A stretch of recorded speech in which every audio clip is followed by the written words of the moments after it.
এই ছেলে, এই। আমি বিরক্ত হয়ে তাকালাম। আমার মুখ ভর্তি দাড়ি গোঁফ, গায়ে চকচকে হলুদ পাঞ্জাবি। পরপর 3টা পান খেয়েছি বলে ঠোঁট এবং দাঁত লাল হয়ে আছে, হাতে সিগারেট। আমাকে এই ছেলে বলে ডাকার কোনোই কারণ নেই। যিনি ডাকছেন তিনি মধ্যবয়স্কা একজন মহিলা, চোখে সোনালি ফ্রেমের চশমা। তার সঙ্গে আমার একটি ব্যাপারে মিল আছে, তিনিও পান খাচ্ছেন। আমি বললাম, আমাকে কিছু বলছেন? তোমার নাম কি টুটুল? আমি জবাব না দিয়ে কিছুক্ষণ চুপচাপ দাঁড়িয়ে রইলাম। এই মহিলাকে আমি আগে কখনো দেখিনি, অথচ তিনি এমন আগ্রহ নিয়ে তাকিয়ে আছেন, মনে হচ্ছে আমি যদি বলি হ্যাঁ আমার নাম টুটুল, তাহলে ছুটে এসে আমার হাত ধরবেন। কথা বলছো না কেন? তোমার নাম কি টুটুল? আমি একটু হাসলাম এই আশায় যেন তিনি ধরতে পারেন আমি টুটুল না। হাসিতে খুব সহজেই মানুষকে চেনা যায়। সব মানুষ একই ভঙ্গিতে কাঁদে, কিন্তু হাসার সময় এক একজন এক এক রকম করে হাসে। আমার হাসি নিশ্চয়ই ওই টুটুলের হাসির মতো না। আশ্চর্যের ব্যাপার, এই ভদ্রমহিলা আমার হাসিতে আরও প্রতারিত হলেন। চোখ মুখ উজ্জ্বল করে বললেন, ওমা, টুটুলই তো। ভাবছিলাম তিনি আমার দিকে ছুটে আসবেন, তা না করে ছুটে গেলেন রাস্তার ওপাশে পার্ক করা গাড়ির দিকে। আমি শুনলাম তিনি বলছেন, তোকে বলিনি ও টুটুল? তুই তো বিশ্বাস করলি না। ওর হাঁটা দেখেই আমি ধরে ফেলেছি, কেমন দুলে দুলে হাঁটছে। ড্রাইভার গাড়ি ঘুরিয়ে রাস্তার এপাশে নিয়ে এলো। ড্রাইভারের পাশের সিটটা খালি। ভদ্রমহিলা আমার দিকে তাকিয়ে বললেন, টুটুল উঠে আয়। আমি উঠে পড়লাম। বাইরে চৈত্র মাসের ঝাঁ রোদ। আমাকে যেতে হবে ফার্ম গেট। বাসে উঠলেই মানুষের গায়ের গন্ধে আমার বমি আসে, কাজেই যেতে হবে হেঁটে হেঁটে। খানিকটা লিফট পাওয়া গেলে মন্দ কি, আমি তো জোর করে গাড়িতে চেপে বসিনি। তাছাড়া আমার চিন্তার সুতা কেটে গেল। ভদ্রমহিলার পাশে বসে থাকা মেয়েটি বলল, মা, এই টুটুল ভাই নয়। আমি ঘাড় ঘুরিয়ে মেয়েটির দিকে তাকিয়ে ঠিক আগের ভঙ্গিতে হাসলাম। যে হাসি দিয়ে মেয়ের মাকে প্রতারিত করেছিলাম, সেই হাসিতে মেয়েটিকে প্রতারিত করার চেষ্টা। মেয়ে প্রতারিত হল না। এই যুগের মেয়েদের প্রতারিত করা খুব কঠিন। মেয়েটি দ্বিতীয়বার আগের চেয়েও কঠিন গলায় বলল, মা, তুমি কাকে তুলেছ? এ টুটুল ভাই নয়, হতেই পারে না, এ অন্য কেউ। ড্রাইভার বারবার সন্দেহজনক চোখে আমার দিকে তাকাচ্ছে। আমি অত্যন্ত ঠান্ডা গলায় বললাম, সামনে চোখ রেখে গাড়ি চালাও, অ্যাক্সিডেন্ট হবে। ড্রাইভার আমার গলা এবং কথা শুনে হতভম্ব হয়ে গেল। সম্ভবত তাকে কেউ তুমি করে বলে না। আমার মতো সাজ পোশাকের একজন মানুষ অবলীলায় তাকে তুমি বলছে, এটা তার পক্ষে হজম করা কঠিন। মেয়ের মা বললেন, আচ্ছা তুমি টুটুল না? না। মেয়েটি কঠিন গলায় বলল, তাহলে টুটুল সেজে গাড়িতে উঠে বসলেন যে? টুটুল সেজে গাড়িতে উঠে বসতে যাব কেন? আপনার মা উঠতে বললেন, উঠলাম। মেয়েটি তীব্র গলায় বলল, ড্রাইভার সাহেব, গাড়ি থামান তো, এনাকে নামিয়ে দিন। যা ভেবেছিলাম তাই। এই ড্রাইভারকে সবাই আপনি করে বলে। ড্রাইভার মনে মনে হয়তো এরকম হুকুমের জন্যই অপেক্ষা করছিল। প্রায় সঙ্গে সঙ্গে গাড়ি থামিয়ে ফেলল। বড় সাহেবদের মতো ভঙ্গিতে বলল, নামেন। গাড়ি থেকে জোর করে নামিয়ে দেবে, এটা সহ্য করা বেশ কঠিন। তবে এ জাতীয় অপমান সহ্য করা আমার অভ্যেস হয়ে আছে। আমাকে এবং মজিদকে একবার এক বিয়ে বাড়ি থেকে বের করে দিয়েছিল। কনের এক আত্মীয় চিবিয়ে চিবিয়ে বলেছিল, জানেন, আমরা আপনাকে পুলিশে হ্যান্ডওভার করতে পারি। ভদ্রবেশী জোচ্চোরকে কিভাবে ঠান্ডা করতে হয় আমি জানি। সেই অপমানের তুলনায় গাড়ি থেকে বের করে দেওয়া তো কিছুই না। ড্রাইভার রুক্ষ গলায় বলল, ব্রাদার নামুন। সূর্যের চেয়ে বালি গরম একেই বলে। আমি ড্রাইভারকে সম্পূর্ণ অগ্রাহ্য করে মেয়েটির দিকে তাকিয়ে বললাম, আমি ফার্মগেট যাব, ওইখানে কোনো এক জায়গায় নামিয়ে দিলেই হবে। আমরা ফার্মগেটের দিকে যাচ্ছি না। কোন দিকে যাবেন? তা দিয়ে আপনার কি দরকার? নামুন বলছি। না নামলে কি করবেন? আমি এইবার ভদ্রমহিলার দিকে তাকিয়ে হাসলাম। আমার মনে ক্ষীণ আশা ভদ্রমহিলা বলবেন, এই ছেলে যেখানে যেতে চায় সেখানে নামিয়ে দিলেই হয়, এত কথার দরকার কি? ভদ্রমহিলা তা করলেন না। তিনি অত্যন্ত অপ্রস্তুত বোধ করছেন। অপরাধী ভঙ্গিতে মেয়ের দিকে তাকাচ্ছেন। সম্ভবত তিনি মেয়েকে ভয় পান। আজকাল অধিকাংশ মায়েরাই মেয়েদের ভয় পায়। ড্রাইভার বলল, নামতে বলছে, নামেন না। আমি হুঙ্কার দিয়ে উঠলাম, চুপ বেটা ফাজিল, এক চড় দিয়ে তোর চোয়াল ভেঙে দেব। আমাকে চিনিস? চিনিস তুই আমাকে? ড্রাইভারের চোখ মুখ শুকিয়ে গেল। বড়লোকের ড্রাইভার এবং দারোয়ান এরা খুব ভীতু প্রকৃতির হয়। সামান্য ধমকাধমকিতেই এদের পিলে চমকে যায়। আমার কাঁধে একটা শান্তিনিকেতনী ব্যাগ। অত্যন্ত গম্ভীর ভঙ্গিতে ব্যাগে হাত ঢুকিয়ে ছোট্ট নোট বইটা চেপে ধরলাম। ভাবটা এরকম যেন ভয়াবহ কোনো অস্ত্র আমার হাতে। আমি ড্রাইভারের দিকে তাকিয়ে শীতল গলায় বললাম, এই বেটা, গাড়ি স্টার্ট দে, আজ আমি তোর বাপের নাম ভুলিয়ে দেব। ড্রাইভার সঙ্গে সঙ্গে গাড়ি স্টার্ট দিল। এই বেটা দেখছি ভিতুর জম, বারবার আমার ব্যাগটার দিকে তাকাচ্ছে। আমি বললাম, সামনের দিকে তাকিয়ে গাড়ি চালা হারামজাদা, অ্যাক্সিডেন্ট করবি। আমি এবার পেছনের দিকে তাকালাম। কড়া গলায় বললাম, আদর করে গাড়িতে তুলে পথে নামিয়ে দেওয়া এটা কোন ধরনের ভদ্রতা? ভদ্রমহিলা বা তার মেয়ে দুজনের কেউই কোনো কথা বলল না। ভয় শুধু ড্রাইভার একা পায়নি, এরা দুজনও পেয়েছে। মেয়েটাকে শুরুতে তেমন সুন্দর মনে হয়নি, এখন দেখতে বেশ ভালো লাগছে। গাড়ি চড়া মেয়েগুলি সবসময় এত সুন্দর মনে হয় কেন? তবে এই মেয়েটার গায়ের রং আর একটু কম ফর্সা হলে ভালো হতো। চোখ অবশ্যই সুন্দর, এমনও হতে পারে ভয় পাওয়ার জন্যই সুন্দর লাগছে। ভীত হরিণীর চোখ যেমন সুন্দর হয়, ভীত তরুণীর চোখও বোধ হয় সুন্দর হয়। ভয় পেলেই হয়তোবা চোখ সুন্দর হয়ে যায়। আমি সিগারেট ধরতে ধরতে বললাম, গাড়িতে খানিকটা ঘুরব, জাস্ট ইউনিভার্সিটি এলাকায় একটা চক্কর দিয়ে তারপর যাব ফার্মগেট। কেউ কোনো কথা বলল না। আমি বললাম, গাড়িতে কোনো গান শোনার ব্যবস্থা নেই? ড্রাইভার, ক্যাসেট দাও তো। ড্রাইভার ক্যাসেট চালু করে দিল। ভেবেছিলাম কোনো ইংরেজি গান বোধহয় বাজবে, তা না, নজরুল গীতি।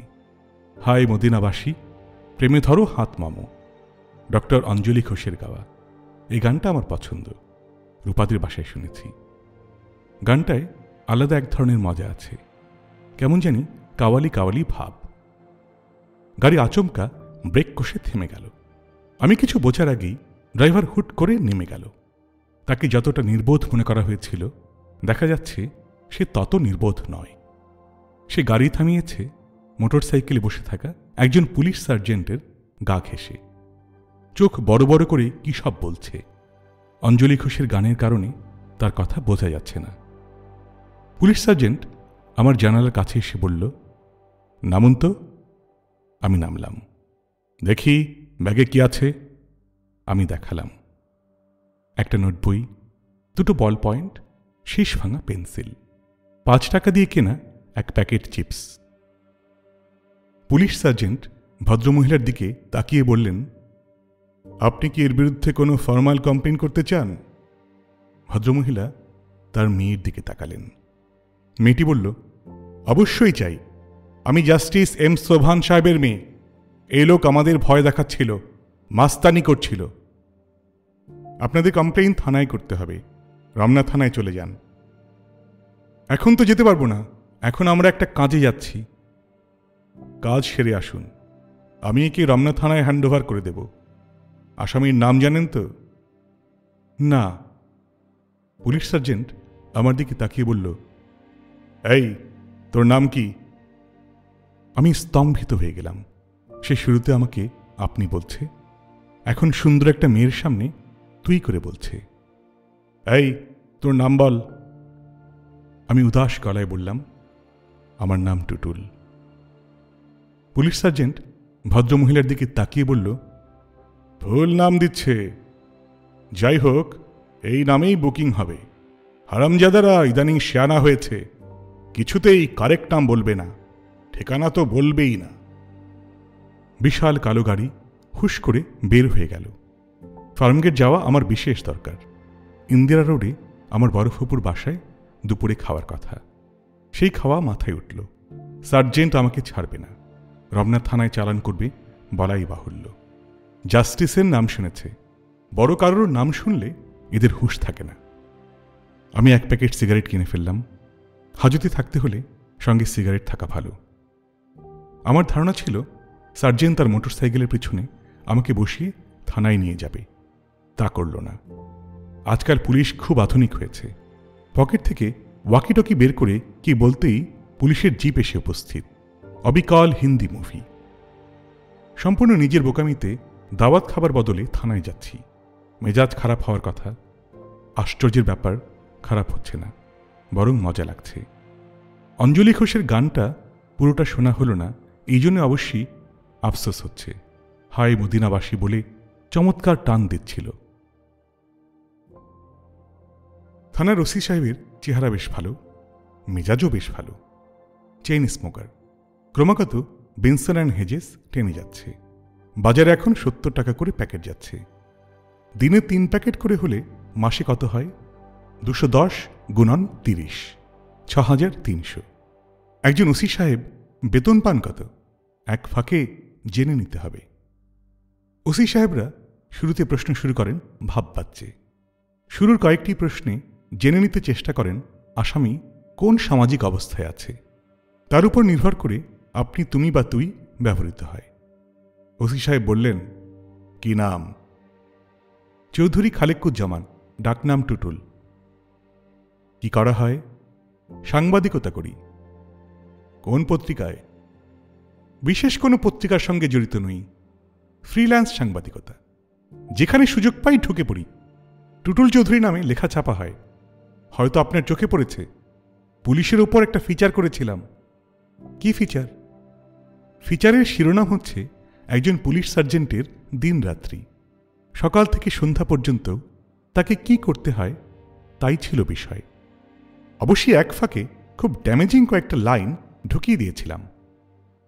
যেমন বলেছিলাম, এই পুলিশ সার্জেন্ট তার একটি কর্মমুখর দিনে 3 প্যাকেট বেনসন অ্যান্ড হেজেস পান করেন। তিনি জানিয়েছেন টেনশন দূর করতে এটা তার প্রয়োজন। অবশ্যই তিনি খুব টেনশনের জীবনযাপন করেন। এই বাজারে দিনে 3 প্যাকেট করে বেনসন খেলে মাসে 6300 টাকার প্রয়োজন। আমাদের জিজ্ঞাস্য, তার বেতন কত? ওসি সাহেব ভুরু কুঁচকে আমার দিকে তাকালেন। আমি হাসি মুখে বললাম, তবে শেষের লাইন 3টা ছাপা হয়নি। এডিটর সাহেব কেটে দিয়েছিলেন।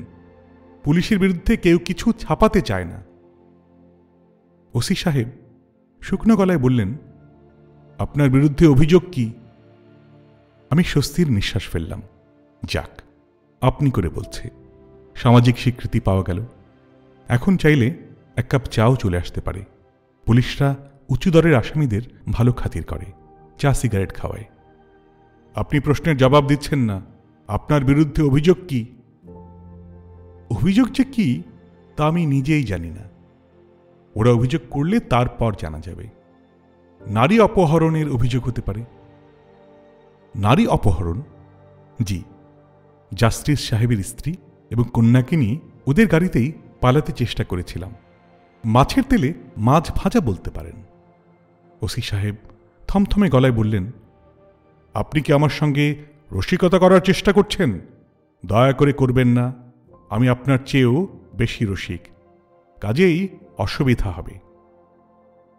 জি আচ্ছা, রসিকতা করব না। আপনি কোনার দিকের ওই বেঞ্চিতে বসে থাকুন।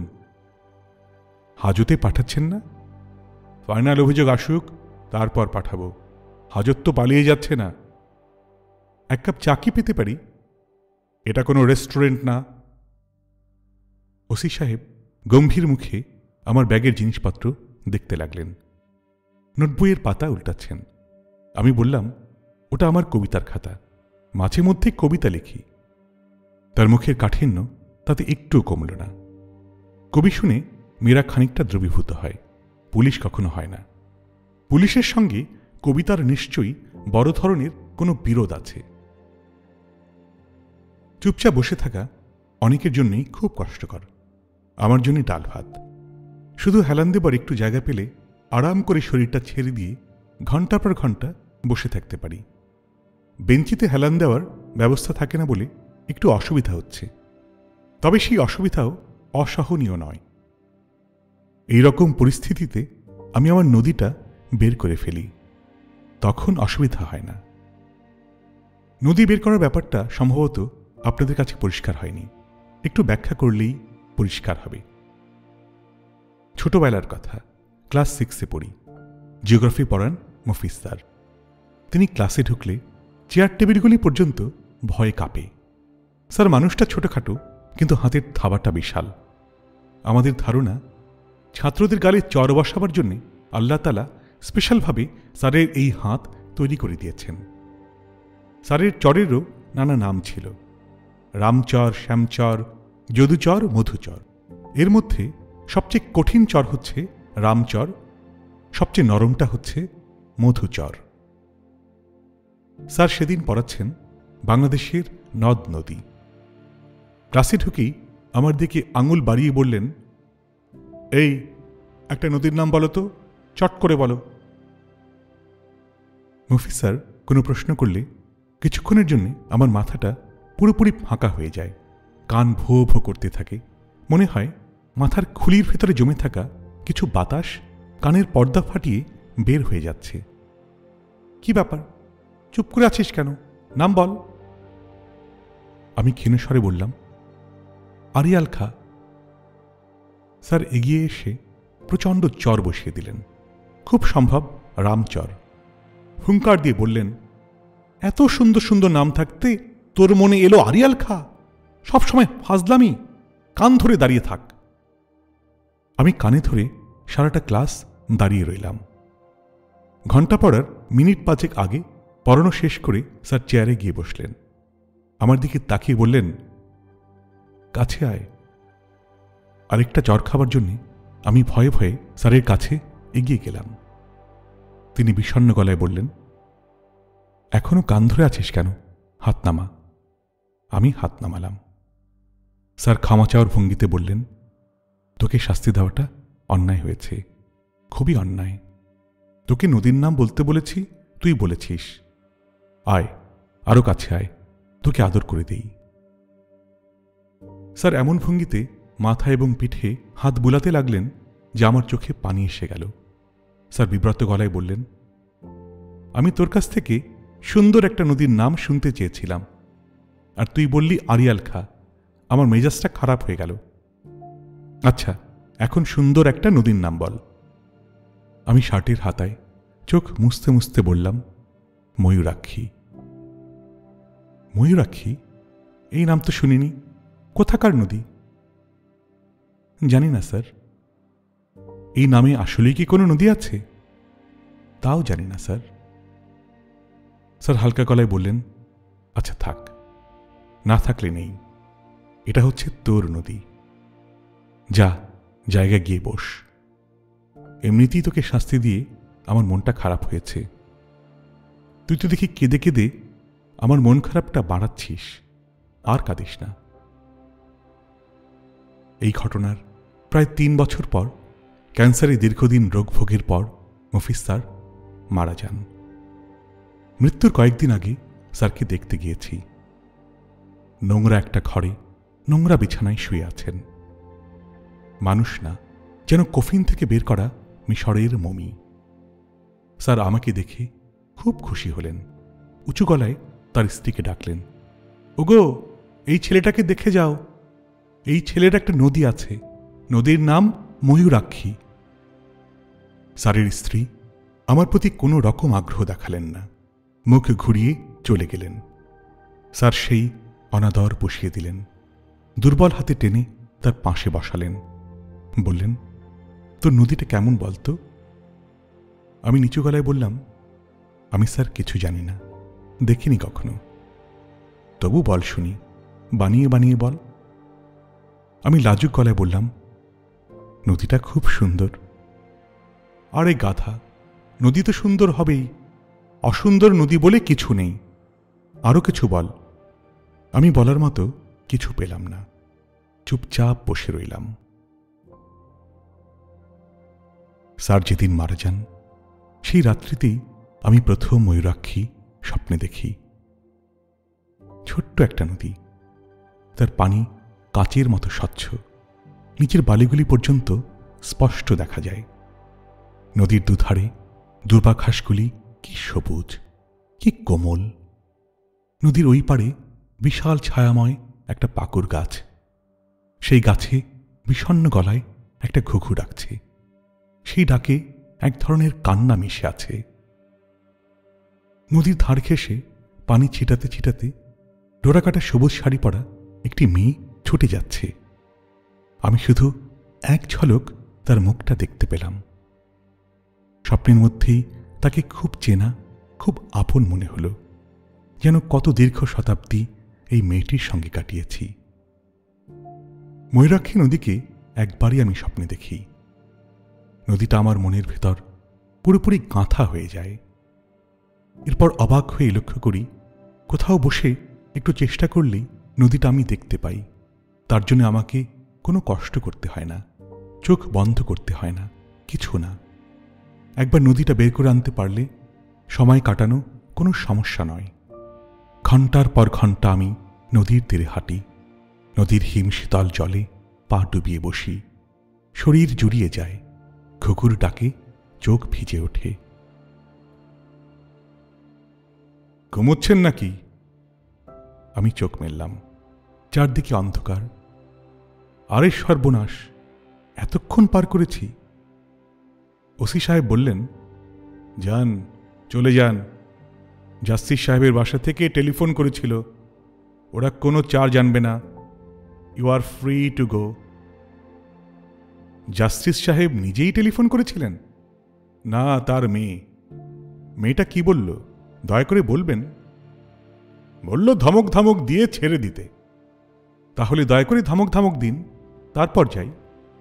ওসি সাহেব হেসে ফেললেন। পুলিশের যে একেবারেই রসবোধ নেই সেটা ঠিক না। আমি উঠে দাঁড়াতে দাঁড়াতে বললাম, মেয়েটা কি তার নাম আপনাকে বলেছে? হ্যাঁ বলেছে, মীরা বা মীরু এই জাতীয় কিছু। আপনি কি নিশ্চিত যে সে জাস্টিস এম সোভান সাহেবের মেয়ে? অন্য কেউ তো হতে পারে। আপনি একটা উড়ো টেলিফোন কল পেয়ে আমাকে ছেড়ে দিলেন, তারপর জাস্টিস সাহেব ধরবেন আপনাকে, আইনের প্যাচে ফেলে অবস্থা কাহিল করে দেবেন। ভাই, আপনি জানতো। আর শুনেন, একটা উপদেশ দেই, পুলিশের সঙ্গে এত মিথ্যা বলবেন না। মিথ্যা বলবেন ভালো মানুষদের কাছে, যা বলবেন তারা তাই বিশ্বাস করবে। পুলিশ কোনো কিছুই বিশ্বাস করে না, খোঁজ খবর করে। আপনি আমার সম্পর্কে খোঁজ খবর করেছেন? হ্যাঁ, সংবাদপত্রের অফিসগুলিতে খোঁজ নিয়েছি। জেনেছি টুটুল চৌধুরী নামের কোনো ফ্রিল্যান্স সাংবাদিক নেই। আপনি কি আমার মুসলেকা ফুসলেকা এইসব কিছু নেবেন না? না, এখন দয়া করে বিদেয় হন। আপনারা গাড়ি করে আমাকে নিয়ে এসেছিলেন, আমি কি আশা করতে পারি না আবার গাড়ি করে নামিয়ে দিয়ে আসবেন? কোথায় যাবেন? ফার্মগেট। চলুন, নামিয়ে দেব। আমি হাসি মুখে বললাম, আপনার এই ভদ্রতার কারণে কোনো একদিন হয়তো আমি আপনাকে ময়ূরাক্ষীর তীরে নিমন্ত্রণ করব। ওসি সাহেব বিস্মিত হয়ে বললেন, আপনি কি বললেন বুঝতে পারলাম না। ওইটা বাদ দিন, সব কিছু বুঝে ফেললে তো মুশকিল। ভালো কথা, আপনি ডেইলি ক প্যাকেট সিগারেট খান তা কি জানতে পারি? ওসি সাহেব বললেন, আপনি লোকটা তো ভালো তেদর আছেন। 2 থেকে 2.5 প্যাকেট লাগে।